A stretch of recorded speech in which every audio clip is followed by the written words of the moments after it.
Gracias a Beltrán Gambier, que nos ha facilitado esta posibilidad de estar empezándonos a vincular a nosotros con Poder Ciudadano, ni más ni menos que con Pablo y con Germán Emanuel, que es justamente el abogado que está encargado de la parte de transparencia y corrupción en Poder Ciudadano. Yo creo que Poder Ciudadano tiene aspectos muy parecidos a nosotros, porque es una fundación apartidaria que tiene muchos más años que nosotros, nació en 1989, y apunta a la defensa de los derechos cívicos de nuestro país, promocionar la participación ciudadana, el vínculo, el compromiso que tiene que tener el ciudadano argentino, es esa idea más acción que siempre nosotros repetimos.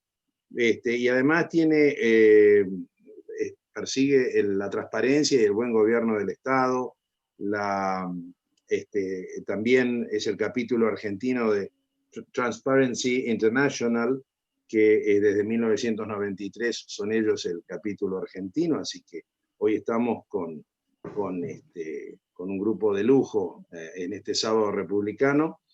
Quiero simplemente recordar que entre los fundadores de Poder Ciudadano está Teresa Anchorena, a quien si nos oye, no sé si estará, le mando un gran cariño, la conozco hace muchos años, no solo por toda la actividad cívica, sino por su vocación hacia la cultura. Daniel, vos lo sabés también, ¿no? Teresa, una gran pensadora y desarrolladora de cultura. Luis Moreno Campo, María Ollanarte, Manuel Mora y Araujo, García Laredo y Moncalvillo son los que han fundado ni más ni menos que Poder Ciudadano. Así que haciendo este primer approach, esta primera introducción, le doy la palabra a Pablo, que es el director ejecutivo, ¿no? Diríamos, licenciado en Ciencias Políticas. Es un poco el mandamás de Poder Ciudadano, lo tenemos acá hoy, así que vamos a darle la palabra. Yo, ante todo, no sé si Pablo te interesa, estaba pensando hoy a la tarde que una manera de arrancar podría ser, antes de hablar de la Oficina de Anticorrupción o como previo en unos minutos, ¿qué es lo que entendés o qué es lo que entienden ustedes dos, o sea, tanto Germán como vos, de qué es la corrupción? ¿Por qué está? ¿Qué es un tema cultural, un tema estructural, un vicio, una pandemia, ya que hablamos de pandemia ahora? Yo siempre pienso que la corrupción es como el tango, se baila de a dos, ¿no? No hay un bueno y un malo y una víctima. Yo creo que hay dos malos, ¿no? Y a veces cuando se da con tanta virulencia como en nuestro país, bueno, no sé si vale esta pregunta y ahí te dejo la palabra a partir de ahora, ¿no? Esa es la primera inquietud que te doy. Y gracias por estar. Y gracias a Diego Mongrel, que nos ayuda en toda la parte de sonido y de todo lo que esto sea posible todos los sábados. Gracias, Diego. Bueno, ahí me dice Germán que está intentando entrar y no puede, no sé por qué, pero ya lo va a lograr seguramente. Sí, o Diego. En primer lugar, gracias por la invitación. No es un día normal para dar una charla, un sábado a esta hora. Ahí lo veo a Beltrán, que para él debe ser como, no sé, ya las 12 de la noche, por lo menos, la 1 de la mañana. Hoy arranqué temprano con las reuniones anuales justamente de Transparencia Internacional, así que arrancamos a las 7 de la mañana trabajando con Berlín. Bueno, a ver, no voy a ir por la descripción conocida de lo que es la corrupción, que justamente la Transparencia Internacional lo explica muy bien, que tiene que ver con la utilización de fondos públicos para beneficio de privados, ¿no? Esa es la definición clásica de Transparencia Internacional, ya hace muchos años que se viene trabajando, y después se divide en temas que tienen que ver con la corrupción pequeña o con la gran corrupción. A mí me gusta hablar cuando hablamos de corrupción, de los engranajes, ¿sí? Que es lo que nos preocupa a nosotros. A nosotros, en principio, no nos preocupa la corrupción suelta, aquel funcionario público que se hace unos pesos o consigue un mejor auto, una casa que son delitos, que están mal, pero nos preocupa ver a la corrupción como un engranaje retroalimenta y que en Argentina lamentablemente es un engranaje que está roto por varios lugares, es un engranaje que está podrido y que tiene varias pistas y que no es solamente el robar para hacerse millonarios de los políticos que se conoce generalmente y esas causas de corrupción que parece que se compró 4 autos y 4 casas y un departamento, que tiene que ver con un sistema que la corrupción retroalimenta también el Estado y el mantenerse en el poder de ciertos grupos de personas. Entonces me parece que ahí hay como un primer acercamiento a lo que nos preocupa a nosotros de la corrupción, que es esto de, bueno, es una rueda que si la alimentas te permite que esa rueda siga creciendo, plana siga creciendo y vaya creciendo cada vez más.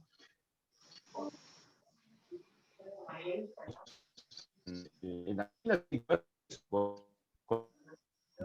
mantenerse en el poder y no solamente para enriquecerse ilícitamente. Cuando nosotros hablamos, y que está Alfredo Poprit, que aprovecho para saludarlo, hablamos de grandes causas de corrupción o de los montos de la que la corrupción se lleva, yo intento no hablar de ningún funcionario en particular,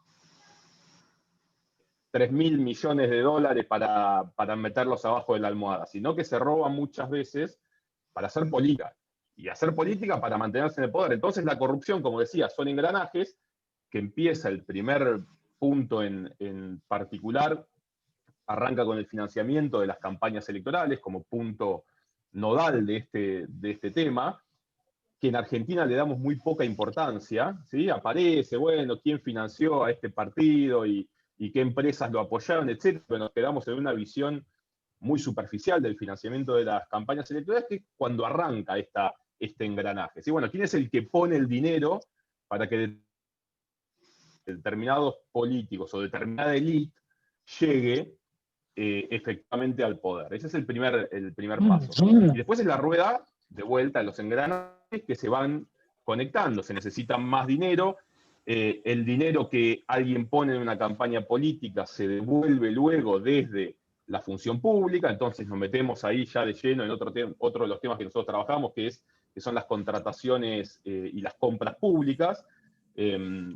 Un tema que estamos trabajando muy especialmente este año por el tema COVID, cómo está comprando el Estado en relación al COVID. Entonces, y las compras públicas te relacionan nuevamente con el financiamiento de las campañas electorales, porque aquel que puso plata en la campaña quiere que se la devuelvas de alguna forma, generalmente se devuelve con obra pública, se devuelve con contratos, etcétera, etcétera, lo que ustedes bien conocen, pero yo no hablaría que en Argentina hay un problema de cultura, o un problema de educación, o un problema de falta de capacitación en los empleados públicos. Delia Ferreira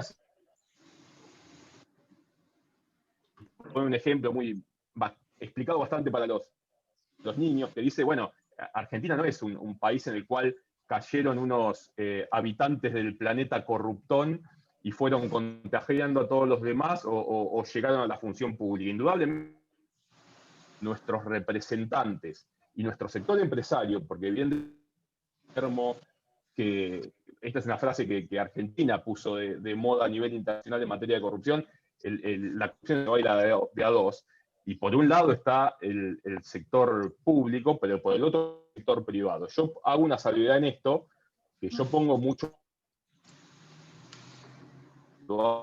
de corrupción en el sector privado, pero no quiere decir que no haya una responsabilidad muy grande también en la forma en la que el sector privado trabaja, en la forma que el sector privado también, por las buenas o por las malas, se deja corromper de alguna forma. Entonces es indudablemente un baile y tiene muchas consecuencias. Ahora, la corrupción de vuelta, yo no puedo decir que es un problema cultural. Digo, en Latinoamérica tenemos un origen muy común con nuestros vecinos uruguayos, y bueno, y Uruguay es total. Yo nunca voy a decir, como decía alguien de Uruguay, en Uruguay no tenemos corrupción. Yo nunca llegaría a ese punto, pero indudablemente tuvimos un mismo tiempo que estamos tocando. Por lo cual no hay un origen histórico de la corrupción en ese punto. Tenemos diferencias también muy grandes con cómo se trabaja la corrupción en Chile, por ejemplo. ¿Sí? Son mecanismos totalmente diferentes. Después nos vamos a meter en la Oficina Anticorrupción, pero en Argentina, lamentablemente, hay muchos actores que forman parte del problema. Entonces ahí sí entran, bueno, una parte de problemas culturales, otra parte del sistema de control. Hace un rato repasaba algunas notas de cuando leí en su momento a Carlos Nino en un país al margen de la ley, y él pone un foco para empezar a solucionar este problema, que es la justicia. Entonces vos podés tener problemas culturales, vos podés tener más o menos problemas del sistema educativo, vos podés tener gente más o menos tramposa, vos podés tener organismos de control que funcionan un poco mejor, un poco peor, tenés un presidencialismo que seguramente muy fuerte, que no ayuda a descentralizar el poder y la corrupción, pero a quien tenemos que apuntar, y es la primera solución, como decía Nino, para empezar a terminar con la anomia que hay en Argentina, es el Poder Judicial. Entonces, si nosotros no empezamos por ese lado, tenemos un problema. Y dentro de los engranajes que yo les nombraba, donde están los organismos de control, donde está la ciudadanía, donde está el sector privado, donde está el Congreso, donde está el presidencialismo fuerte que nosotros tenemos, yo puedo saber y de dar la solución definitiva a la corrupción. Por supuesto que ustedes son Perdón, abogados, saben Pablo. mucho más que yo de esto. Perdón, Sí. Pablo, interrumpo. Le pido una vez más a Ana de Matías y a Grace Rovere que cierren los micrófonos. Tienen abiertos e están interfiriendo en la exposición. Muchas gracias. Disculpame, Pablo. No, ¿me estaban escuchando bien ustedes a mí?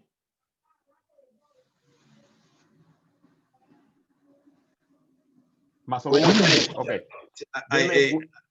Ahora sí, ahora minuto. cerró el micrófono. Si quieren, ingreso por el teléfono que va a funcionar mucho mejor. Pero les decía que en el centro, en el nodo de la corrupción, de la corrupción está el Poder Judicial, que es el que debe dar soluciones a la ciudadanía. Por supuesto que, les decía, ustedes que son abogados, especialistas, yo no lo soy, me van a decir, bueno, pero el Poder Judicial está fuertemente influenciado por la política, porque de ahí es de donde se eligen a los jueces y fiscales. Sí, indudablemente. Yo no tengo ninguna duda de que esto es una retroalimentación, ¿sí? Que por un lado está la política, que elige a este tipo de jueces y condiciona a este tipo de jueces, y por el otro lado están los jueces que a veces tienen más o menos para enfrentar la temática, pero principalmente me parece que hay un problema de política, y yo creo que el centro de todas las respuestas que yo te voy a dar van a ir por el lado de la política, ¿sí? La política es uno de los grandes, a ver, es la gran ventaja que tienen los países para prosperar, pero en los países que no terminan de avanzar, que no terminan de avanzar económicamente, socialmente, culturalmente, bueno, una responsabilidad muy fuerte en esta materia. Y cuando hablamos de política, hablamos de poder. O sea, yo siempre digo, cuando estamos en la oposición, todos los partidos políticos somos fantásticos. Todos sabemos lo que hay que hacer, todos sabemos que las leyes hay que respetarlas, todos sabemos que no se pueden elegir los jueces con el dedo, todos sabemos que se tiene que luchar contra la corrupción. Ahora, esos mismos gobernantes, cuando llegan al poder, bueno, ya todo es relativo. ¿Sí? A mí me pasa con gente que trabajó conmigo, que cuando cruza de vereda y llega al gobierno, lo primero que te dice es, bueno, lo que pasa es que ustedes no entienden nada. Ustedes no entienden cómo se maneja la política. Entonces, en lo político me parece que está el gran desafío. Y cierro con esto para avanzar de una charla, porque tampoco me gusta, no quiero un sábado a la noche abrumarlos con una locución. Pero me parece que el gran desafío de Argentina es lo político o la política, porque tenemos buenas leyes, ¿sí? Tenemos una constitución firme, tenemos buenas leyes electorales, tenemos cambios de gobierno seguido, tenemos en el normativo, El problema está en la interpretación de esa ley, o en el cumplimiento de esa ley, si quieren, ¿sí? A mí cuando me dicen, bueno, ¿qué reforma electoral hay que hacer? Miren, si nosotros cumplimos con la que tenemos ahora, no deberíamos tener problema. El problema es que Estamos teniendo mucho problema de transmisión, Pablo. Estamos teniendo mucho problema de transmisión. un minuto que me conecto con el celular. ¿Cómo no? Muchas gracias. No. Germán, por favor. Ah, ahí está Germán. Buen día, ¿qué tal? Ahí llegó Germán.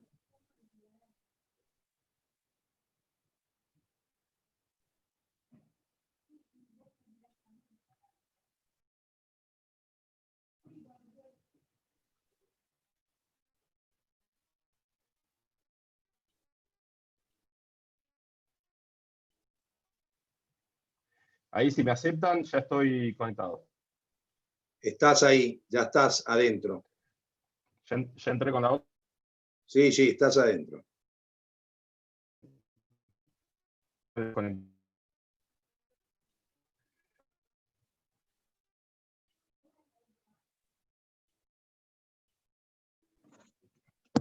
¿Ahí me escuchan bien? Perfecto. Bien, me falta solamente conectar los auriculares y estoy con ustedes.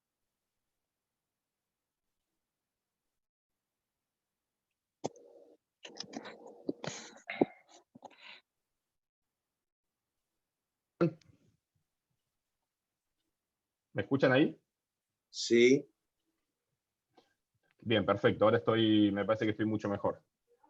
Sigo entonces. Bueno, llegamos a ese punto en el cual me parece que cuando media la política en las instituciones, cuando media la política en la vida republicana, es cuando empiezan los problemas que no tienen que ver, como les decía, con una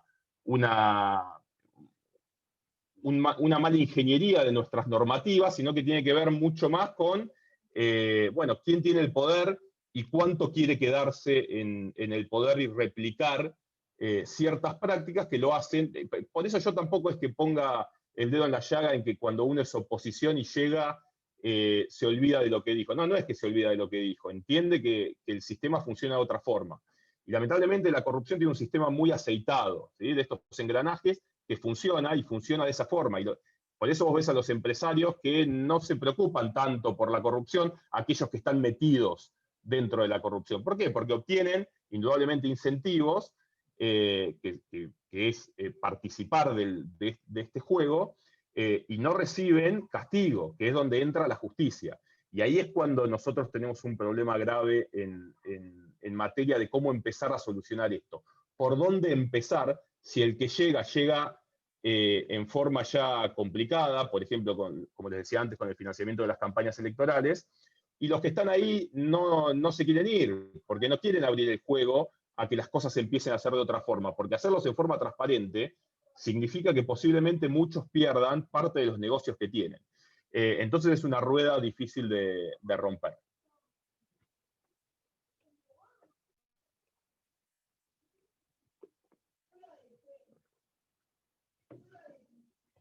Guillermo, ¿me escucharon ahí?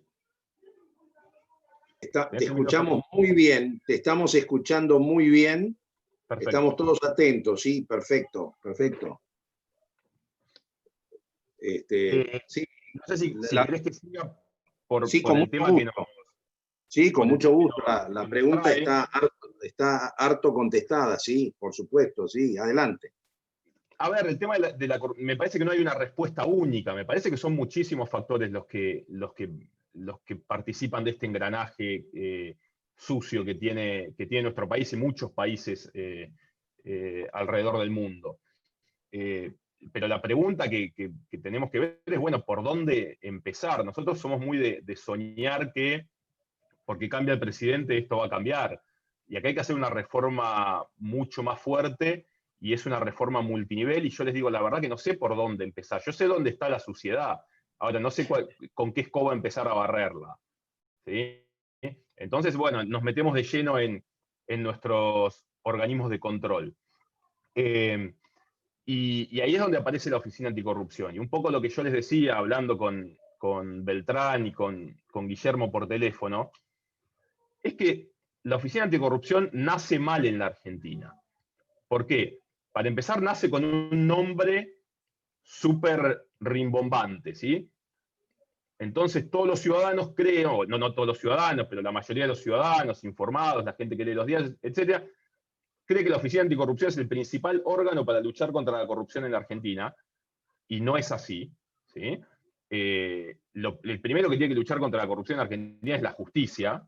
Hay una procuraduría específica para luchar contra la corrupción, que es la Procuraduría de Investigaciones Administrativas, ustedes lo conocen mucho mejor que yo, y la Oficina Anticorrupción nace con un nombre muy rimbombante, pero al mismo tiempo nace con un diseño institucional horrible.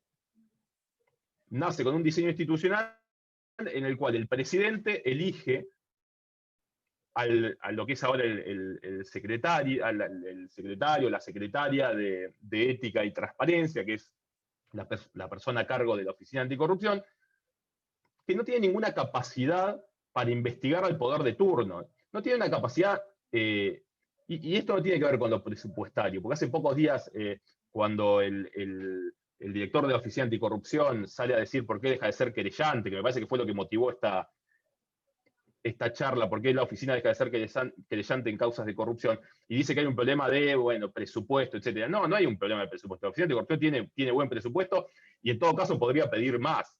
Lo que tiene es un diseño institucional horrible, y la Oficina Anticorrupción nunca va a investigar al poder de turno. No lo hizo posiblemente en los albores de la oficina, en la época que estaba Mazón y Manuel Garrido, allá a principios de los años 2000, que fue un intento porque era una oficina nueva, que venía con todo el empuje de, ustedes recordarán, mucho mejor que yo, la campaña de la Rúa, que venía a luchar contra la corrupción, con toda esa super publicidad. Y lo que terminó haciendo es, en vez de tener un gran escobillón para barrer, terminó con un pincelito que no sirve para sacar la mugre que tiene que sacar. Entonces, el presidente de la Nación pone al director de la Oficina Anticorrupción, lo pone abajo de él, básicamente, y si hoy Cruz dice, tengo 4 causas para denunciar al presidente de la Nación, el presidente de la Nación hace así y lo elimina.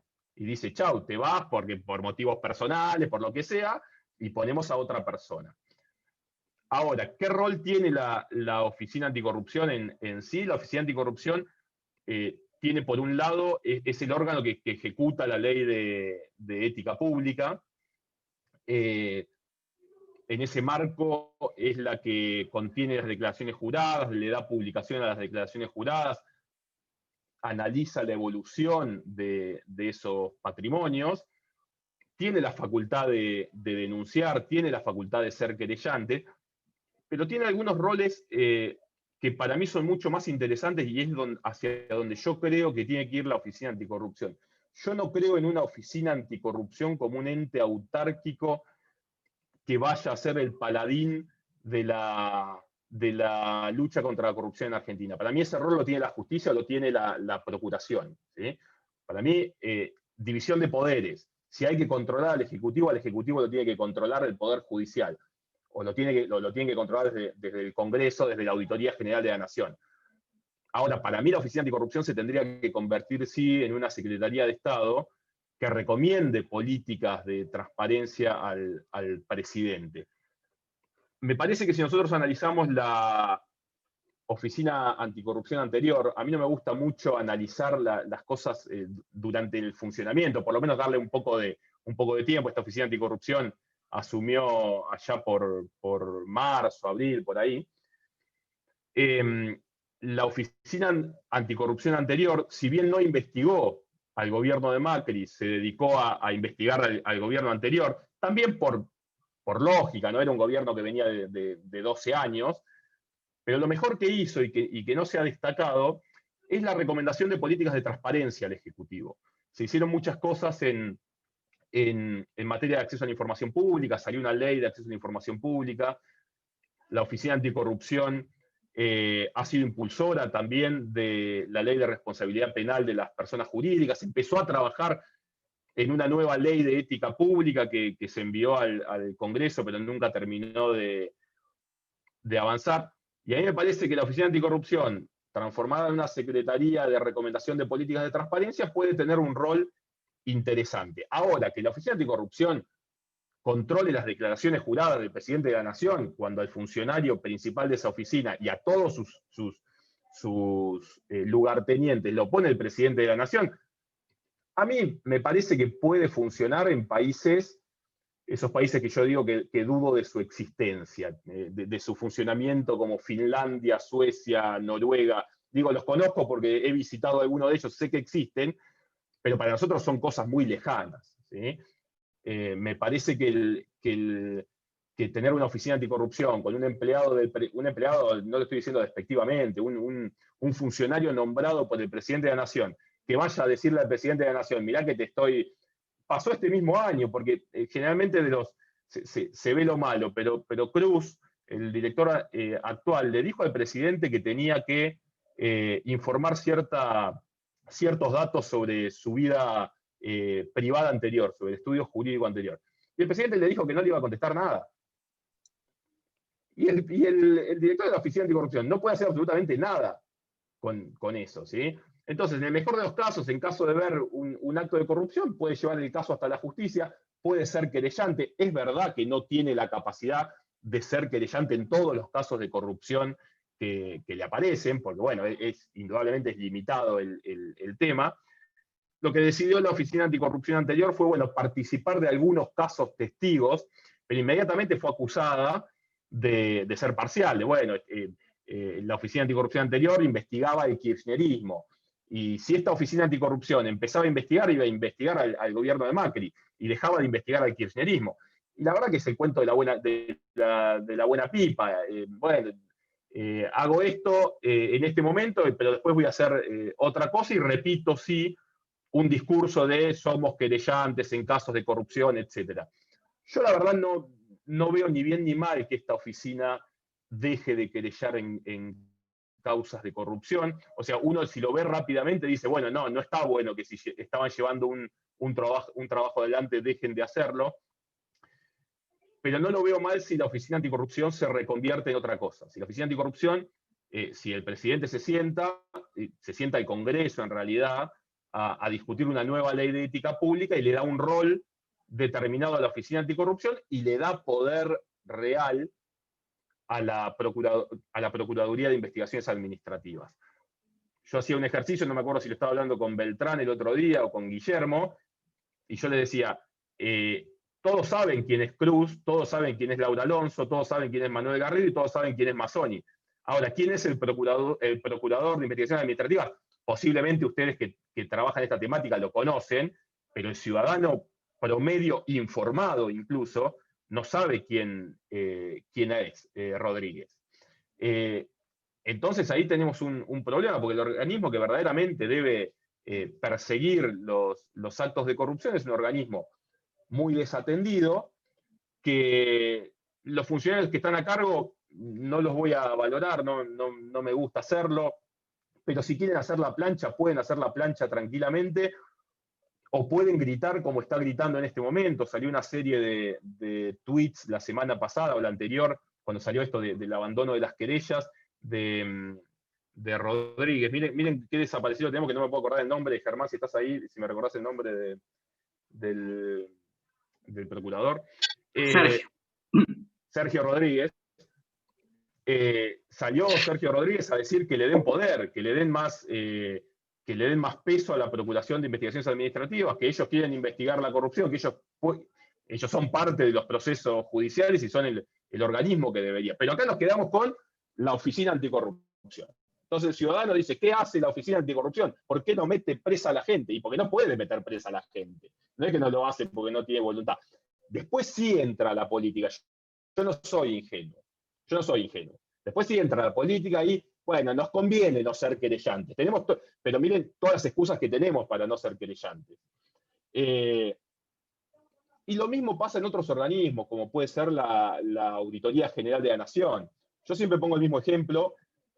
faltaba que la Auditoría General de la Nación diga a qué hora iba a chocar el tren en la estación 11, a qué hora iba a ser el accidente, porque había varios informes que decían, hablaban del estado de las vías, del estado de los coches, del estado de los frenos de los coches, de los trenes, del estado de los resortes que tienen que frenar, de los resortes hidráulicos que tienen que frenar al tren en caso de chocar. Y le faltaba decir y hablaba de toda la suciedad que había en las contrataciones públicas de los trenes en Argentina, y nadie los leía. Entonces, hay auditores que trabajan profesionalmente, que presentan un informe ante la Comisión Mixta Revisora de Cuentas, y los informes duermen ahí el sueño de los justos, y no pasa absolutamente nada. Entonces, Oficina Anticorrupción es un problema, pero es una parte pequeña del problema. Después está la Auditoría General de la Nación, que de vuelta entra la política, porque te dicen la Auditoría General de la Nación está en manos de la oposición. No, no está en manos de la oposición. El presidente de la Auditoría General de la Nación es de la oposición, en este caso de Jesús Rodríguez. Nosotros fuimos a hablar con Jesús Rodríguez este año a decirle, mire, Rodríguez, se están haciendo compras durante la pandemia, compras de emergencia, y necesitamos que se empiecen a mirar esas compras de emergencia, no el año que viene, como generalmente hace la Oficina Anticorrupción, sino necesitamos que lo empiecen a hacer inmediatamente. Y Rodríguez nos dice, sí, con todo gusto, lo vamos a llevar al cuerpo de auditores. Ahora, el cuerpo de auditores es proporcional al Congreso de la Nación, a la composición del Congreso de la Nación. Hay una mayoría del oficialismo, nuevamente. Y el oficialismo dijo, no lo vamos a ver ahora. El año que viene vamos a ver, y ya no es lo mismo una investigación o un control concurrente que una investigación cuando ya pasó un año o dos de las compras. ¿Por qué? Porque se podrían solucionar muchos problemas ahora. Si vos decís se está comprando mal, ahora, bueno, empiecen a comprar mejor, nos vamos a ahorrar mucha plata. Que venir el año que viene a hacer un informe que vaya a hacer un informe que se tiene que negociar. De vuelta, la política metida en el control de la corrupción, y los auditores del oficialismo, sea el oficialismo que sea, no quieren que los informes salgan hablando mal del oficialismo, y los de la oposición quieren inflarlos lo más que puedan. Y después cuando cambian los roles, por suerte en Argentina los roles cambian bastante seguido, el oficialismo se transforma en lo que era el oficialismo anterior, y el oficialismo anterior se transforma en lo que fue la oposición anterior. Entonces tenemos muchos problemas. Y después hay otros organismos que también tienen los mismos problemas, como la Sindicatura General de la Nación, que también adolece de una independencia necesaria para verdaderamente controlar, son muy poco públicos sus informes, etc. Y después hay casos que cuando yo les digo que el sistema está podrido o el sistema está roto, yo no sé si ustedes saben hace cuántos años, yo ya no me acuerdo, no sé, hace cuántos años no tenemos defensor del pueblo en Argentina. Ger, si te acordás, yo creo que ya estamos por el año 12 más o menos, o sí, más 11. O menos. Sí, 11 años.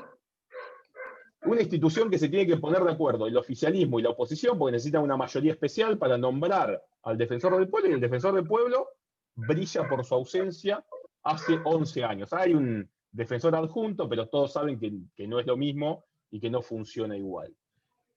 Entonces, no es que me quiera ir de la Oficina Anticorrupción, del problema de la Oficina Anticorrupción, pero indudablemente es una parte del problema. Y si nosotros seguimos mirando a la Oficina Anticorrupción y no miramos toda la película, nos estamos quedando con una foto de algo que no va a funcionar. Así como está diseñada, así como la diseñaron, no puede funcionar la Oficina Anticorrupción. ¿Sí? No sé, Ger, si querés agregar algo vos. Acá hay una pregunta, Pablo, que del profesor Bermúdez, que es constitucionalista, dice que él entendió en lo que vos expresabas que una de las razones es el fuerte presidencialismo en la Argentina. Entonces, él pregunta si el cambio hacia un sistema parlamentario o semipresidencialista podría ser una alternativa mejor para la Argentina. Acá ya entramos yo todo lo que les dije antes son la mayoría son datos, ¿sí? De cómo funciona algo. Sería muy contrafáctico de mi parte poder decirles si pasar a un parlamentarismo sería mejor. Yo creo que no, porque nuestra forma de hacer política va a arruinar el sistema parlamentario, se va a comportar. Se intentó, ustedes lo saben, ustedes son profesores de Derecho Constitucional, me da vergüenza decírselo, pero la reforma de la Constitución llevó a un sistema en el cual el jefe de gabinete era una especie de primer ministro y el presidente pasaba a tener un rol más institucional, dado que el jefe de gabinete va a dar las explicaciones al Congreso de la Nación, ejecuta el presupuesto público, etc. Y en Argentina el jefe de gabinete se convirtió en un ministro coordinador, ¿sí? Y nunca funcionó. Nada me dice que pasar a un sistema parlamentario con otras dificultades que eso puede tener, vaya a ser una solución para la Argentina. A mí me parece de vuelta. Empecemos por el Poder Judicial. Si a mí me dicen, tengo un solo tiro para solucionar, bueno, pónganse de acuerdo y vamos por el Poder Judicial. Pero ¿por qué insisto tanto con la política? Les voy a poner un ejemplo de esta semana, de lo que es la política. Esta semana se eligió al tercer juez de la Cámara Nacional Electoral. Se terminó eligiendo a un juez Blejar, perdón, que no me acuerdo bien, de Tucumán, un funcionario judicial muy cercano al justicialismo, fue apoderado del Partido Justicialista de Tucumán y abogado de las empresas del ex gobernador de Tucumán. Inmediatamente salieron varios colectivos a hablar de por qué si Alejandra Lázaro había salido primera en el orden de mérito, no se la puso a ella. Bueno, yo primero esa pregunta se la haría a Macri, que tampoco la quería Alejandra Lázaro, quería el segundo, que era Hernán González. Pero ahí entra la política. Alejandra Lázaro era una funcionaria más cercana al radicalismo. Y Blejar es o Bleja, perdón que no me acuerdo bien el apellido, es un funcionario más cercano al justicialismo. Cuando vos le das a un presidente de la nación la posibilidad de decidir quién es el tercer juez de la Cámara Electoral del juzgado de alzada, en el cual se puede llegar a dar la resolución de una elección, y el tipo dice, tengo a dos que más o menos sé para dónde va cada uno, y tengo que poner uno más que es el que desempata, no voy yo, Alberto Fernández, peronista, por más que sea mujer, por más que haya salido primero, y si el sistema de elección me da la posibilidad de elegir entre esos tres, yo, Alberto Fernández, elijo al que está más cercano a mi partido político. ¿Qué les quiero decir de esto? Hay un tema moral en el fondo de decir, no, yo tengo que poner al mejor funcionario, pero no podemos ser tan ingenuos y olvidarnos de que estamos hablando de política y de que estamos hablando de poder. Y Alberto Fernández hizo lo que tenía que hacer como presidente y como participante del Partido Justicialista. Eligió al que tenía que elegir. El problema es que hizo el anterior, que tenía que elegir a alguien y no lo eligió. Ni siquiera mandó el pliego al Senado, porque después del Senado Macri hubiese tenido otros problemas. Pero cuando el peronismo ve la posibilidad, bueno, y esta vez fue dentro de las reglas. Entonces, cuando hablamos de muchas veces de las reglas y de lo que está bien y de lo que está mal, metamos a la realpolitik en el medio, que es como verdaderamente se toman las decisiones en el país. Ahí había alguna pregunta nueva, me parece.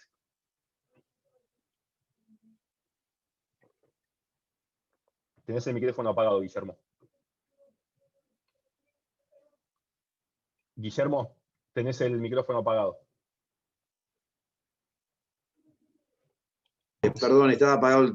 Dice acá Nadia Villafañe, si considerás que la figura del whistleblower incorporada a nuestra normativa sería un gran avance en la lucha contra la corrupción. Entiendo dicha figura como testigo que denuncia algún acto ilícito. Muchas gracias. El whistle, silba el... Doy un principio de respuesta y me gustaría que acá sí se sume Germán, que lo ha trabajado más el tema que yo. Un buen sistema de denunciantes de corrupción indudablemente es necesario, no lo que pasó en Argentina en los últimos años, ¿sí? Que los procedimientos de las declaraciones de esos funcionarios no fueron hechos bien, que no están grabadas esas delaciones, que el sistema se parecía más a un apriete que efectivamente a alguien que quería venir a denunciar la corrupción, pero lo dejo a Germán, así yo de paso tomo un poquito de agua.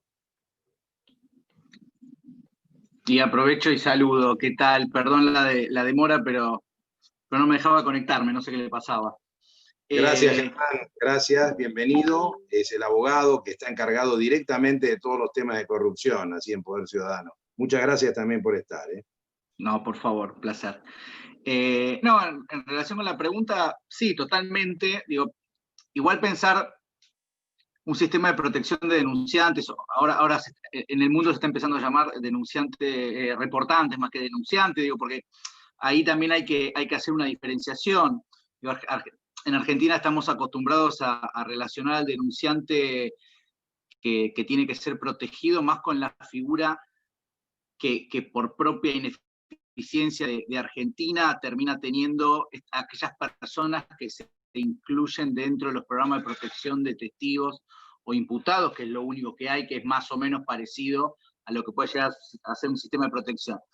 Hoy, si uno pone a mirarse qué está discutiendo el mundo, principalmente en Europa, que no solo en el seno de la Unión Europea, sino que en varios países como España, Italia, se viene discutiendo hace mucho, y incluso en ciudades como Madrid. Digo, hoy un sistema de protección de reportantes tiene que ver con un sistema no solamente como un mecanismo de protección de aquella persona que brinda información sobre un supuesto caso de corrupción, sino también como un mecanismo para incentivar la denuncia y poder comenzar digo, porque este problema no lo tiene Argentina, lo tiene el mundo, empezar a romper con ese vínculo de impunidad que muchas veces hay entre el poder político, los poderes judiciales, etc. Obviamente, estamos muy lejos de tener un sistema así, digo, no solamente el programa que existe hoy de testigos e imputados, que en realidad fue pensado para delitos de narcotráfico, terrorismo, trata de personas, y como no había nada, se incluyó a testigos o denunciantes de hechos de corrupción, en un programa que encima es malo desde el punto de vista funcional, es decir, poco presupuesto, un montón de problemas que hoy tiene. Entonces, si yo tengo que decir, Argentina tiene o no tiene un sistema de protección de reportantes de corrupción, digo, hoy en Europa se está discutiendo incluso hasta la figura del defensor del denunciante, digo, como alguien que asista también a los denunciantes, digo, porque el hecho de denunciar un caso de corrupción muchas veces trae aparejado pérdida del trabajo, pérdida de su propio círculo social. Digo, muchos de los que reportan casos de corrupción tienen información porque fueron parte, digo. Y dentro de lo que es el reportante de corrupción o aquellas personas donde el sistema tiene que ir a protegerlo, estamos hablando de una persona que inicia como un reportante de corrupción, pero después se puede convertir en testigo, en arrepentido, en culpable. Digo, hay un montón de situaciones que hoy sin normativa no... Digo, e incluso es esto, es decir, muchas veces el que tiene la información puede ser, por ejemplo, un empleado público, que digo, la primera represalia que va a tener en un contexto como en Argentina, donde la mayoría de los empleados públicos tienen contratos, no es trabajo efectivo, está bajo la modalidad de contratación de servicio, etcétera, etcétera. La primera represalia que se toma es despedir a esa persona, no renovar el contrato, o sea, ni siquiera tenés un problema legal, es decir, se vence el contrato y te vas del sistema de la administración pública. Entonces, incluso digo, las normativas más nuevas o más innovadoras, incluso hasta exigen garantizar el derecho de tener un servicio de defensa pública por parte de esa persona. La persona muchas veces tiene que ir a denunciar a sus propios. No hay un tema de contención en la Argentina, y eso es un principal desincentivo para la denuncia. Digo, si uno tiene que si hoy tiene que, digo, incluso está estudiado, digo, se estudia hasta en qué momento es más propenso que una persona haga la denuncia, que muy tarde a la noche o muy temprano a la mañana, porque realmente la persona que va a denunciar, parece gracioso, pero lo consulta con la almohada. y es todo una situación bastante traumática para la persona que tiene que denunciar o que tiene que ir a informar a alguien. Entonces, hacerlo solo, hacerlo contra alguien que generalmente tiene el poder como para tomar represalias, uno lo analiza, costo-beneficio, y dice, no, mejor me callo en la boca y no digo nada. Y ahí creo que sí. No, una pregunta en el medio ¿no crees que esta situación de alguna manera también se da con el poder, con los integrantes del Poder Judicial y sobre todo con esa chorrera enorme de jueces subrogantes que están esperando pasar a ser definitivos, o con aquellos que hoy cuidan su lugar y por eso se callan la boca o hacen resoluciones sesgadas? En fin, yo creo que esto que estás contando es aplicable al Poder Judicial también. Sí, totalmente. Yo siempre digo lo mismo, digo, el Poder Judicial, digo, uno generalmente lo ve, porque siempre digo, siempre el lema es la falta de independencia del Poder Judicial, y uno no se da cuenta, pero siempre se lo ve el Poder Judicial como víctima, cuando en realidad, digo, y parte también de lo que decía Pablo, el Poder Judicial aprendió a relacionarse con las lógicas que se relaciona a la política, o los políticos. Entonces es un actor de negociación más. Pero acá no es que el juez está esperando en su despacho y los candidatos a presidentes van a verlo antes de las elecciones. Los jueces se paran y van a ver también y negocian también. Digo, ahí, digo, el Poder Judicial es un actor de puja política y de poder, de la misma forma que lo es el Poder Ejecutivo y el Judicial, que está provocado por la innumerable cantidad de intentos de reformar el Consejo de la Magistratura, aumentar las representaciones políticas adentro del Poder Judicial, etcétera, etcétera. Sí, yo creo que también. Pero hoy el Poder Judicial aprendió las mismas reglas que tiene la política. Entonces, todo el sistema de subrogancias, defiendo la independencia judicial cuando me conviene, y cuando me conviene no ser tan independiente no digo nada. Digo, es parte también de la lógica de negociación entre los poderes. El tema es que obviamente, digo, en toda esa negociación siempre que termina perdiendo la ciudadanía, pero sí, digo, ahí... Déjame, Ger, poner un ejemplo de esto que estaban hablando para poder darle un cierre a la pregunta sobre el programa de protección de testigos o whistleblower, etcétera, que está todo muy relacionado. A nosotros nos vino a ver hace un año atrás, después de las PASO, un testigo, ¿sí? Un testigo que estaba en el sistema de protección de testigos.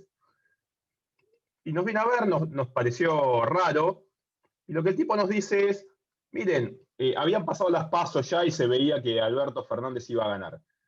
Y él nos dice, yo soy un denunciante del gobierno kirchnerista, y el programa de protección de testigos está en manos del Ministerio de Justicia de la Nación. En diciembre, a los tipos que yo denuncié, a los tipos que a varios de ellos los encarcelaron por este testimonio, él también había estado preso, a esos tipos iban a tener que proteger a este testigo. Entonces, además de que nos contaba otras cosas, por ejemplo, como que lo querían expulsar del programa de protección de testigos porque no lo dejaban trabajar, el tipo todos los meses llevaba propuestas para trabajar nos contaba, en una concesionaria de autos, de un amigo, de un tío, de un primo, ir a hacer esto, un taller mecánico, etcétera, y le decían no, por cuestiones de seguridad, y el tipo decía, yo lo único que puedo hacer para seguir viviendo, porque tampoco era que le alcanza demasiado la plata que le daba el Estado, y la protección, lo único que puedo hacer es renunciar al sistema de protección de testigos. ¿Por qué? Primero porque no puedo vivir, y le estoy llevando oportunidades de trabajo y no me deja el Estado. Y en segundo lugar, porque los tipos que yo estoy denunciando y que están presos, no ellos, sino el mismo signo del partido político, a partir del 10 de diciembre va a estar gobernando. Ahí nosotros hicimos un pedido al gobierno de Macri en ese momento que saque el programa de protección de testigos del Ministerio de Justicia y lo mande al Poder Judicial. Finalmente se terminó haciendo eso, pero no me acuerdo exactamente qué pasó cuando volvió a asumir el gobierno, si se trajo de vuelta, hubo ruido ahí que lo traían de vuelta, no sé si se terminó Sí, se derogó, haciendo. eso se derogó. Y se derogó, exactamente. Porque el Se Poder terminó Judicial derogando. tampoco lo quería. La Corte Entonces, tampoco lo quería. como resumen, vos tenés un sistema de denunciantes, de whistleblower, pero que hace agua por muchos lugares. Y yo me acuerdo de nuestro presidente de la fundación, Hugo Worman, es especialista en este tema. Él viene hace muchos años con el tema de whistleblower, lo trabajó mucho en Francia, etc. Y él nos decía cuando empezaban las causas contra el gobierno kirchnerista, y nos decía, estas causas se van a terminar cayendo porque se están haciendo las cosas mal. Porque el sistema termina siendo una especie de, bueno, el que habla se va a la casa y el que no habla se queda adentro. Y si somos republicanos, tenemos que ser republicanos siempre. Gobierne quien gobierne y estemos hablando de culpables o estemos hablando de inocentes. Y me parece que esa es una de las grandes fallas que tuvo el sistema, más allá de las fallas estructurales que hablaba Germán. En la aplicación de la ley hubo muchísimos problemas. Daniel Sapsay, ¿tenés alguna pregunta, alguna inquietud que podrías agregar en esta interesantísima charla? Esperá que me acabo de desmutear. Sí, me parece desde ya muy interesante. Una sola observación a la pregunta que hace el colega Bermúdez y la respuesta de Pablo. Tal vez es muy de constitucionalista, pero quiero hacer la aclaración. Realmente considerar que la reforma del 94 ha sido una experiencia al menos neoparlamentarista, no coincido. El gran problema de la reforma del 94 es que generó un jefe de gabinete de ministros también con un título muy pomposo, pero que es un gigante con pies de barro, porque otra vez su suerte, tanto su elección como su remoción, depende exclusivamente de la voluntad del presidente de la República, que sigue siendo el único ocupante del Poder Ejecutivo. Por lo tanto, no se lo puede tomar como que ha sido una experiencia fallida de una suerte neoparlamentarismo. En realidad no ha sido nada, porque no se quiso. Esto no quiere decir que aconseje un parlamentarismo o un semipresidencialismo, simplemente que no tomemos esto en el debe frente a la posibilidad de ver algún tipo de atenuación del presidencialismo, pero de hacerla, se la debe hacer en serio, como lo que se propuso por el Consejo para la Consolidación de la Democracia en el 1986, que finalmente no tuvo éxito, pero que era una reforma en serio, ¿no? Iba hacia un semipresidencialismo mezcla de la Constitución francesa del 58 y de la Constitución portuguesa del 74. Daniel, no, obviamente que, primero gracias por la aclaración, no iba a que fue un intento de parlamentarismo, dije que fue lo más parecido que se intentó hacer, pero lo puse como ejemplo de que muchas veces se cree que trayendo otro modelo de otro lado se va a solucionar y que el tema de la corrupción en Argentina y de la falla de nuestro sistema no está tanto en el modelo, sino en que no se cumple con la normativa vigente. Yo estoy seguro que si nosotros tenemos una justicia realmente independiente, tenemos organismos de control que funcionan, y la justicia principalmente va contra el principal flagelo que tenemos, que no pasa por las investigaciones de las causas de corrupción, sino que pasa por la impunidad que garantiza el Poder Judicial. Yo creo que si nosotros solucionamos eso, no necesitamos ni un sistema, va a funcionar el sistema parlamentarista, va a funcionar el sistema presidencialista o un semipresidencialismo, como vos bien nombraste. Me parece que no está bueno esto de buscar soluciones mágicas, de hay que eliminar las listas sábanas y con eso vamos a tener una política espectacular, y no pasa por ahí, porque la construcción política va por otro lado. Pero por supuesto que no tuvimos ni siquiera un intento de parlamentarismo.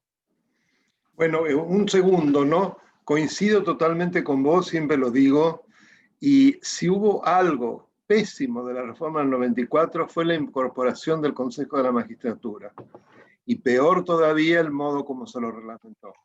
La reglamentación en el 2006 de la ley actual es nefasta. Vos sabés bien, Pablo, que fue declarada inconstitucional por la Cámara Contencioso Administrativo Federal, y hace más de 5 años que duerme el sueño de los justos en la Corte Suprema de Justicia de la Nación, que no la ha querido tocar porque otra vez es una corte que de ninguna manera quiere molestar al poder. Y el decrecimiento de la independencia del Poder Judicial, de resultas de la introducción de ese pergenio, es enorme. No sé qué pensás al respecto. No, estoy totalmente de acuerdo. Acá, en Argentina hay dos discusiones recurrentes sobre la justicia. Una es qué hacemos con el Consejo de la Magistratura, si ponemos más abogados, si ponemos más representantes de los jueces, si ponemos más representantes de la política. Digo lo que está en discusión, no lo que se hizo.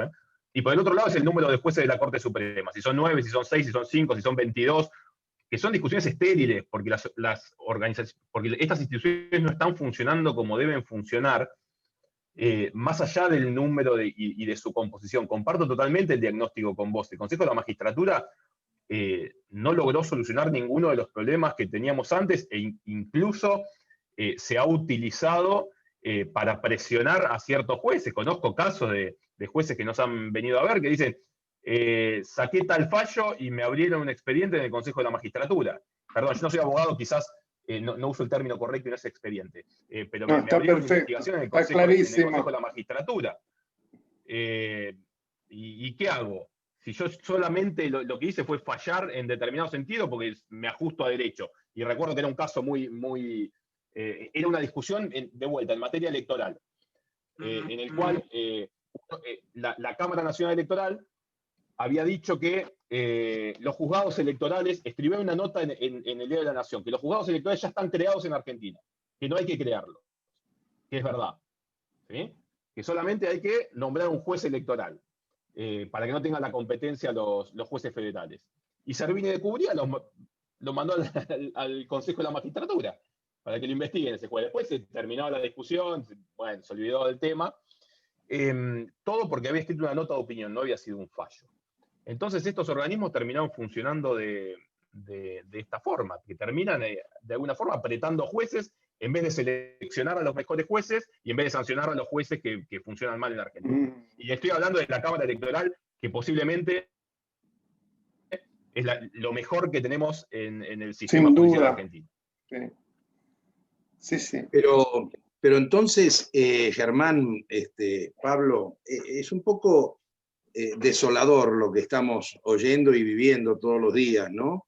¿Cómo se podría uno acostumbrar a vivir y a dejar sin corrupción? Porque nos estamos acostumbrando a aceptar. El hombre medio de la calle está acostumbrado y dice, bueno, espero, perdón, esto voy a decir coloquialmente, espero que después me incorpore yo en esta mecánica. Esto yo lo he oído muchas veces como abogado, como gente que dice, bueno, pero este acostumbramiento a vivir con la corrupción es complicado, porque eso ya ha hecho una metástasis en la sociedad. Nosotros, ya te dejo, Ger, nosotros no intentamos vender espejos de colores. Para mí sería más fácil decir con participación ciudadana y compromiso, y la verdad que les estaría mintiendo porque, perdón, que voy a faltarles el respeto, pero creo que soy de los más jóvenes en esta sala y ustedes lo han vivido mucho más que yo esto. No es que con voluntad política esto se soluciona o cambiando, poniendo el Consejo de la Magistratura o la Oficina Anticorrupción. Estamos hablando de que lo fallido son las instituciones, pero es el sistema en general. Entonces, yo la única respuesta que tengo a eso, me parece que hoy es realmente un acuerdo de la clase política en solucionar esto. O sea, hace muchos años atrás esto se arreglaba con las armas, nadie quiere ir a ese punto porque el que agarra las armas se cree que tiene la razón, entonces tiene que haber un acuerdo político acá. Y el acuerdo político es, bueno, la oposición empieza, ¿y por qué voy a hacer el acuerdo político ahora si yo estuve hasta el año pasado y vos no te quisiste sentar a hacer un acuerdo político conmigo? Y entran las mezquindades de vuelta, entra la política en Argentina que termina pudriendo más el sistema. Pero yo creo que la solución acá es que hasta que termine de explotar, porque también puede pasar esto, bueno, un día esto termina de explotar, explotó en el 2001, el famoso que se vayan todos, que creo que el único que se terminó yendo fue el pobre de la Rúa. Pero hoy, si no se sienta el oficialismo y la oposición con una actitud real a negociar y ver cuáles son los cambios estructurales que tenemos que tener. Y bueno, van a seguir eligiendo al juez de la Cámara Electoral que le conviene al oficialismo de turno. Y lamentablemente van a terminar rompiendo posiblemente una de las mejores instituciones que tenemos en Argentina, que es el voto. Yo vengo con esta idea hace varias semanas, me tenía que sentar a escribir porque me está dando mucho vuelta en la cabeza. La mejor institución que tenemos en Argentina creo que es el voto, a pesar de que tiene deficiencias, pero es la que viene legitimando autoridades de una manera bastante transparente hace muchos años. Pero creo que sin un consenso político, acá no hay solución. Y nosotros estamos analizando el problema a nivel nacional. Nosotros somos un país federal, con 25 sistemas. ¿Sí? Perdón que me vea el electoral, pero yo me especializo en eso. Nosotros tenemos 25 sistemas electorales. Tenemos 25 problemas de financiamiento de las campañas electorales y tenemos 25 sistemas de compras y contrataciones públicas corruptas en la Argentina. Entonces, y ahí cuando bajás, cuando van a ver que hay un intendente de la provincia de Buenos Aires que dice yo los cubrí cuando vendían droga arriba de una ambulancia, sí. Bueno, el problema ya no es el sistema nacional y tampoco es el sistema provincial. Nos vamos a los sistemas municipales también con muchos problemas en Argentina, y ustedes lo saben que en el Poder Judicial los problemas a nivel nacional se replican en una forma mucho más grave en las provincias. Iba a decir los estados porque estaba con el tema de la elección de Estados Unidos. Pero vayan a Formosa. Si hablamos de hiperpresidencialismo, digo, estoy recordando de vuelta a Nino, que lo estuve leyendo hoy a la tarde. Si hablamos de concentración de poder, si hablamos de problemas de la justicia, vayan a Formosa. Germán, hace pocos años atrás, estábamos ejecutando un proyecto en Poder Ciudadano y tuvo que ir a Formosa a tener reuniones. Llegó, alquiló un auto y atrás le pusieron un auto a perseguirlo durante los 5 días que estuvo en Formosa. Y en un momento le hizo dedo a un policía para que lo suba arriba del auto, entonces allá el policía lo tenían adentro del auto directamente. Y Formosa llamaba al presidente de la fundación y preguntaban, ¿a qué vinieron a Formosa? ¿Qué reunión van a tener? Entonces, si creemos que tenemos problemas. Después hay provincias que funcionan mucho mejor también. No quiero ser totalmente pesimista. Hay provincias que Santa Fe, provincias como Mendoza, provincias como Córdoba, que no son Formosa, tampoco nos suicidemos en nuestro sincericidio. Pero me parece que la única solución acá es un acuerdo social y político. Si me preguntás si estoy esperanzado de que suceda, perdón que no. Creo que estamos hablando entre un grupo. Quizás cuando doy otro tipo de charlas soy más esperanzador, pero no lo veo hoy. Yo no veo hoy que decidan, volvamos al tema de la charla, que nos querramos sentar a discutir verdaderamente qué oficina anticorrupción queremos tener o a quién hay que darle el poder de control en la Argentina. Germán, tú querías decir algo, ¿no? No, mucho más que eso, ¿no? Coincido con Pablo, digo, no hay soluciones mágicas en absoluto y nada, las veces que se intentó tratar de cambiar las cosas rápido no salieron bien en absoluto. Tampoco no es un problema de normativa, digo, a Argentina le sobran normas. Argentina tiene un grave problema con las prácticas, cómo se aplican las normas, y que tiene que ver con la forma también la forma que se hace política y la forma que se hace negocio. No nos olvidemos también la forma que se hace negocio, digo, acá no es culpa solamente de la política. Digo, ya nos acostumbramos a tener una modalidad en donde se sabe que se puede ir más allá de lo que dicen las normas porque no hay nadie que exija nada. Entonces, el acuerdo tiene que ser social, no es solamente político. Para mí el acuerdo tiene que ser social. Es un problema, digo, es un fenómeno social el que tiene Argentina, como muchos otros países. Pero también, por el otro lado, sí voy a ser un poquito más esperanzador que Pablo. Si uno mira en los últimos 10 años, a pesar de todo esto, se van colando algunas cosas que hacen que los estándares se vayan elevando. Obviamente falta muchísimo camino por recorrer. Por suerte no somos los únicos 20 personas las que estamos hoy acá que opinan igual y le ponen mucha garra, y así como han salido nuevas normas y nuevas formas también de comportamiento, se va viendo de a poco que hay un cambio. Obviamente, digo, el rol de la sociedad ahí es fundamental, nunca se tiene que acostumbrar, al menos tiene que seguir participando e indignándose por las situaciones, pero es esto, digo, el acuerdo tiene que ser social para que también sea político y también, digo, pensado social es esto, digo, las grandes corporaciones, la política, la justicia, la sociedad civil en general, digo, acá digo, no hay un solo culpable. Pablo decía al principio... Déjame reforzar un segundito algo que dice Germán, porque es verdad que fui muy, muy negativo, pero cuando él dice que a ver, hay un libro muy conocido de financiamiento político que dice de la norma a la práctica, ¿sí? La brecha que hay entre la norma, la ley en Argentina y la práctica. Argentina ha avanzado en muchas cosas, normativamente e institucionalmente, ¿sí? Y esto hay que marcarlo. Yo creo que políticamente cada vez la degradación es mayor, pero institucionalmente en algunos aspectos hemos mejorado. Hoy tenemos una ley de acceso a la información pública, ¿sí? Desde el año 2016 que funciona y nosotros podemos acceder a casi toda la información que requerimos. Tenemos una ley de responsabilidad penal de las personas jurídicas. Eso es bueno. Tenemos leyes de financiamiento de las campañas electorales y conocemos un poquito más de cómo se financian las campañas electorales. Tenemos acceso a los informes de la Auditoría General de la Nación, le podemos preguntar a la Oficina Anticorrupción. Yo creo que se han dado pasos institucionalmente para ir transparentando. El problema es que cada grano de arena que nosotros ponemos viene una pala de arena del otro lado, y las prácticas van posiblemente mucho más rápido. Pero ya que nosotros estemos hablando, hasta los años 90 no se hablaba del tema corrupción en Argentina, y no era que no la había. Entonces empezaron a nacer organizaciones como Poder Ciudadano, y después crecieron muchísimas otras organizaciones que se especifican en el trabajo legislativo, que se especifican en temas de compliance, que se especifican en temas de derechos humanos, etc.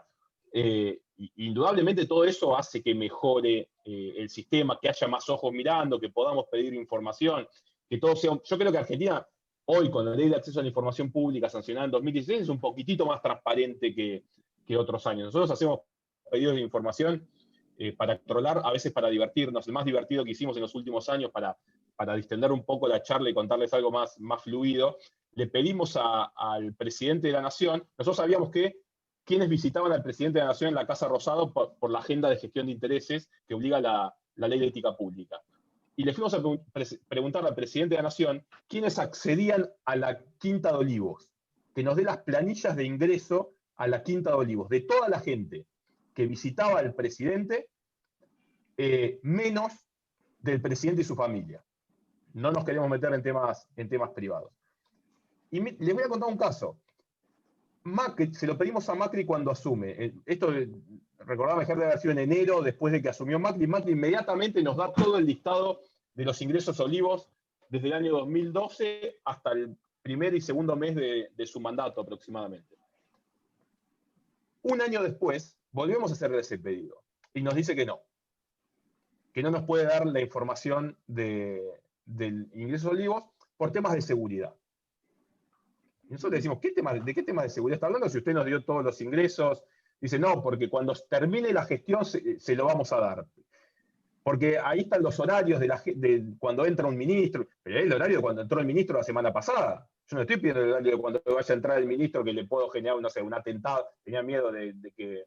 y me parece que lo terminaron, recordá, Ger, si querés, que sos el que lleva la causa, porque terminamos denunciando en la justicia. Sí. Nos terminaron diciendo, si le llega a pasar algo a un funcionario público porque ustedes pidieron esta información, ustedes van a ser los responsables. Pero nos terminaron entregando algo de información. Pedimos la misma información en diputados y nos la entregaron. En Senado no, estamos con un litigio contra la presidenta actual. Y pedimos también los ingresos a la Casa Rosada, no la agenda de gestión de intereses, que es lo que publican, sino los ingresos. Nosotros simplemente pedimos la planilla de ingresos. Bueno, díganos quién entró y con quién se reunió. Entonces, indudablemente se ha avanzado en ciertas cosas, son pequeños logros a los cuales se va accediendo, pero lamentablemente la política va mucho más rápido que nosotros. Bueno, creo que vamos terminando. Hay una cosa que dijiste al principio y que Germán todavía no ha estado, justamente de la Oficina Anticorrupción y de Cruz. Cuando Cruz le pide, y parecía un acto de transparencia, al presidente de la Nación, le pide 3 cosas en realidad en eso que vos nombraste. Le pide cómo era la facturación que tenía en el estudio anterior, que había una facturación como de 500.000 pesos que él había librado. Le pide también, o le instruye de que no podía seguir con la otra actividad que tenía en la facultad, que no era profesor, pero era un docente que estaba allí, y le pide además que deje de ser presidente de una sociedad anónima, porque no podía estar. Y las respuestas que da Fernández son desopilantes, porque como diciendo, voy a seguir haciéndolo, y ahí terminó la cosa, porque tengo yo la copia de la carta de Fernández que le contesta a Cruz, y ahí terminó. Entonces, está la estructura, está el organismo, pero se diluye la posibilidad este es el problema. Es un perro que ladra pero no muerde. En el mejor de los casos ladra. Digo, suceden estas cosas que ladra un poco. Nosotros a la Oficina Anticorrupción también le hemos pedido que haga determinadas cosas, que investigue mejor al gobierno de Macri, tampoco lo hizo. Esto no es todos podemos tener una inclinación para un lado y para el otro. Y hay algunos que abusan del poder o abusan de la posibilidad de investigar a uno u otro. Pero la Oficina Anticorrupción, para volver al tema inicial, tiene un diseño institucional horrible. Y así nunca va a funcionar verdaderamente. Entonces, insisto, como conclusión que veo que está cerrando Guillermo, me parece que ahí la Procuraduría de Investigaciones Administrativas debería tener un rol mucho más importante. Y les cuento una infidencia, yo lo hablé con Santiago Cafiero antes de que asuman el gobierno, fuimos a hablar de varios temas, de acceso a la información, etc. Y me dice, ¿qué hacemos con la Oficina Anticorrupción? Y yo le di este diagnóstico. Y en el diagnóstico yo termino diciendo, para mí la tienen que eliminar, tienen que crear una Secretaría de Transparencia y tienen que darle más poder a la Procuración de Investigaciones Administrativas. Y él en ese momento, sinceramente, me dice, ¿a vos te parece que nosotros asumamos y eliminemos la Oficina Anticorrupción? ¿Cómo se va a ver eso? El diagnóstico que yo les estoy dando y que Germán les está dando es el mismo que tiene. Posiblemente, se los va a decir más lavado, pero se lo va a terminar diciendo, es el mismo que tiene Laura Alonso y es el mismo que tiene Félix Cruz. Ellos saben que la Oficina Anticorrupción no sirve. Ahora, por supuesto no te lo van a decir en público. Bueno, no sé si hay alguna otra pregunta, profesor Sapsay, profesor Beltrán, Alberto Coan, en fin, quien quiera hacer alguna pregunta más. Daniel, querido amigo. Solamente lo quiero felicitar a Pablo y a Germán, a los dos. Fue muy, muy útil, además, lo muy valorable es la sinceridad con que hablaron. No se puede solucionar las cosas desde la mentira o desde la expresión de deseos. Para poder empezar a cambiar hay que conocer realmente dónde están los problemas y decirlos de esa manera cruda. Así que los felicito. Bueno, Sí, Daniel me quiere hace mucho tiempo, con lo cual lo tomo como... No tiene nada que ver. Vos sabés que cuando yo tengo que decir las cosas tengo una lengua tremenda, así que es lo que pienso, más allá de lo que te quiero. Sí, tiene razón, Daniel, me consta lo que dice, sí, es verdad. Pero la verdad, Germán, Pablo, muchas gracias. No sé si Enrique Burro, alguien quiere decir algo, pero de todas maneras estamos muy contentos de que sea que Profesores Republicanos tenga esta primera approach con ustedes. Vamos a seguir en contacto, no me cabe duda que vamos a seguir. Agradezco a Beltrán que esto ha sido posible, gracias a Beltrán, que lo hemos hecho. Quiero decir algo, Guillermo. Sí, cómo no. Que me quedo con una profunda depresión. Varios somos así, estamos así. Por un lado, porque no se nos ocurre hacer nada juntos, que era la idea, Guillermo, por la cual los convocamos. Nada. Me quedó una inquietud, ¿puede ser? ¿Tenemos un minuto más? Espera que termine Beltrán, que está hablando, Alberto. Sí, por un lado, ese es un sentimiento, y lo sumo a lo que dijiste de los dichos de Hugo Wortmann, que conozco bien, que dijo que había vicios procesales en la causa, me imagino que se referiría a la causa de los cuadernos. En una sesión anterior que tuvimos aquí, Stornelli dijo que esos vicios no son tales, ni tienen la gravedad que algunos quieren asignarle. Entonces, también eso me deprime. O hay vicios que van a hacer caer esas causas o no los hay. ¿Qué te parece? Ya sé que no sos abogado, pero... Yo le paso la pelota a Germán. Lo único que te puedo decir es que Hugo lo dijo antes que la causa, antes que existan los cuadernos, ¿sí? Antes que se conozca cuando se sancionó la ley, él dijo que si no se aplicaba bien iba a traer muchos problemas. Por supuesto que después cada uno tiene la visión en particular. Antes de darle la palabra a Germán sobre esto, no soy negativo. Me parece que si se quiere hacer algo hay que sentarse, pero los que se tienen que sentar son... nosotros podemos golpear la cacerola, hacer pedidos de información, denunciar en la justicia, es lo que hacemos nosotros todos los días. Tenemos cientos de causas judiciales contra funcionarios públicos, por acceso a la información pública, etc. Y lo podemos seguir haciendo.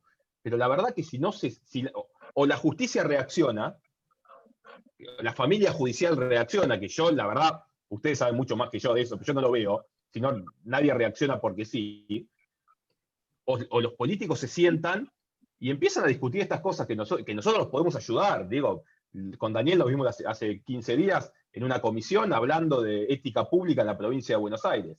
Perdón, era de reforma electoral. Yo al otro día hablé de ética pública. Boleta única. Yo hablé al otro día en una comisión sobre ética pública. Si ellos no se sientan a discutir lo que podemos terminar haciendo nosotros, bueno, es bastante limitado. No quiero ser negativo, creo al revés. Es un baño de realidad para que dejemos de pensar que esto se va a solucionar poniendo más jueces en la Corte o reformando una vez más el Consejo de la Magistratura o poniendo a Juan Carr en la Oficina Anticorrupción. No se va a solucionar así el problema. Germán, ¿tenés algo que agregar?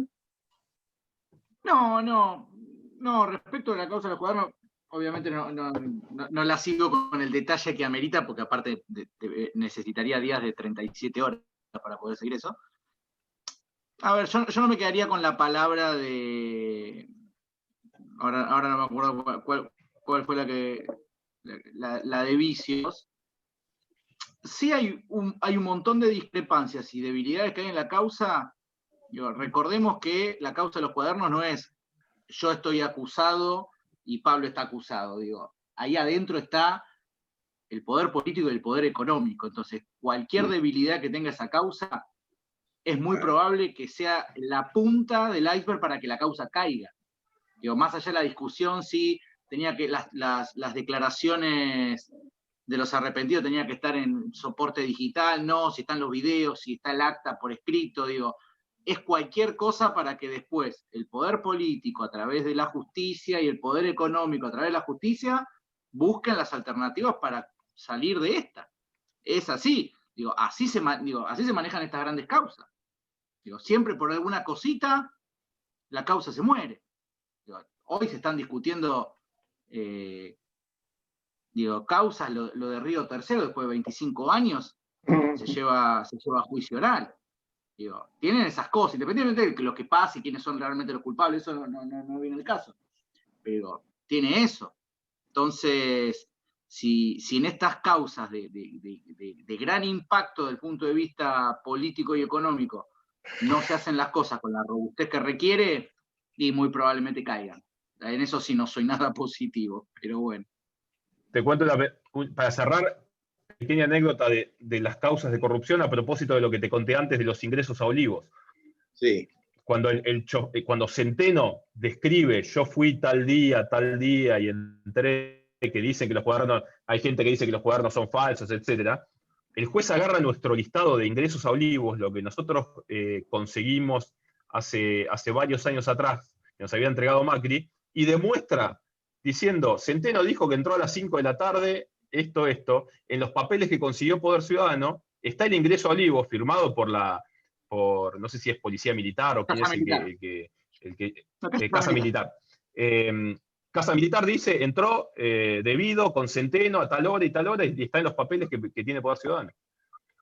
Ese es el aporte que nosotros podemos dar a la lucha contra la corrupción. Algunas ideas, algunas casualidades, porque esto terminó siendo casualidad que nosotros habíamos pedido esa información, pero la cuestión es política, señoras y señores, no hay mucho más.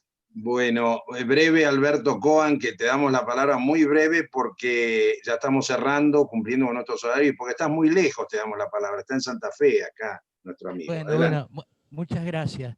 Principalmente, acá hablamos sobre la ineficiencia o la ineficacia de la legislación, porque como dijeron, la legislación existe. Tampoco es eficiente ni eficaz la burocracia estatal con la Oficina Anticorrupción, como también dijeron, también la justicia por distintas cuestiones. Pero Pablo al inicio mencionó algo que es muy importante y habló sobre los incentivos, principalmente refiriéndose a la política, que son tema que se autorretroalimenta entre todos los sectores como para mantener a la corrupción. Me gustaría si él puede mencionar cuáles son los incentivos más importantes que ve y cuál sería la manera de revertir esos incentivos en el sentido contrario para que el círculo vaya para el otro lado. Muchas gracias. Muy corto. Hoy la política no tiene incentivos para ser más transparente. Hoy ser transparente, a ver, no quiero deprimir más a Beltrán, pero Beltrán está en España, entonces, bueno, nos mira desde allá. Hoy vos podés tener, no me gusta meterme en política, pero lo voy a hacer un poquito nada más. Vos podés tener todas las causas de corrupción en contra, pero podés volver a la vicepresidencia de la Nación sin ningún problema. Entonces, no tenés castigo y no tenés incentivo para ser transparente. El incentivo, el castigo y el incentivo están muy relacionados, ¿sí? Bueno, yo soy transparente y esto, una vez hablando hace muchos años con un Adrián Pérez muy joven, me dice, nosotros transparentamos todos los fondos de campaña, yo trabajo el tema de financiamiento político, transparentamos hasta el último peso de la campaña, en ese momento estaba con Lita Carrió, y sacamos el 3% de los votos. Sí, ser transparente no te hace ganar una elección. Lamentablemente. Entonces no tenés un incentivo por ese lado. Ahora ahí es donde tiene que accionar la ciudadanía. Si la ciudadanía le da el voto al transparente o el castigo al corrupto, bueno, pero ahí ya entra un tema de educación y me parece que me parece que cerramos, Guillermo, con esa gran pregunta que hiciste al principio, ¿no? Bueno, esto es un engranaje, hay que mejorar la educación, hay que mejorar los sistemas de sanción, que en Argentina la verdad que son muy, muy pocos. Hay que mejorar el diálogo. Si nosotros no mejoramos el diálogo político en Argentina, hoy estamos todos empapados con lo que está pasando en Estados Unidos. Es Argentina exponencialmente. Bueno, tenés un presidente que puede decir cualquier cosa. Si no mejoramos nuestro periodismo. Hoy yo tengo que leer por lo menos 3 diarios para encontrar la verdad. ¿Sí? Si yo leo Clarín hoy a mí no me termina de convencer. Perdón, que no me escuche Martín Echever, que es miembro de mi board y lo quiero mucho. Pero tengo que ir a leer otra cosa para entre los 2 diarios o 3 diarios intentar encontrar una verdad, porque el de un lado le pega a Cristina y el del otro lado le pega a Macri y le pega a Alberto. Es muy difícil este país. Es muy difícil. Y me parece que nos estamos metiendo todos en una lógica, gente que yo quiero mucho incluso, que nos metemos en una lógica de terminar participando de un lado o del otro de la grieta. Yo digo, no hay que ser equidistante para nada. Lo que hay que tener es una conducta en lo que uno dice. Y yo digo siempre del poder ciudadano, la gran ventaja que nosotros tenemos es que siempre decimos lo mismo. Siempre hablamos de las mismas cosas, siempre, esté el gobierno que esté, les pedimos y le exigimos lo mismo. Hasta que todos no tengamos esa conducta, o que esa conducta baje de los tomadores de decisiones, va a ser muy difícil cambiar esto verdaderamente. Así es. Bueno, nos hemos pasado un poco del tiempo habitual, pero les agradecemos mucho. Esto quiere decir que ha sido muy interesante. Como Beltrán me dijo hoy a la mañana, esto va a salir fenómeno. Así que muchísimas gracias, vamos a seguir en contacto, profesores republicanos.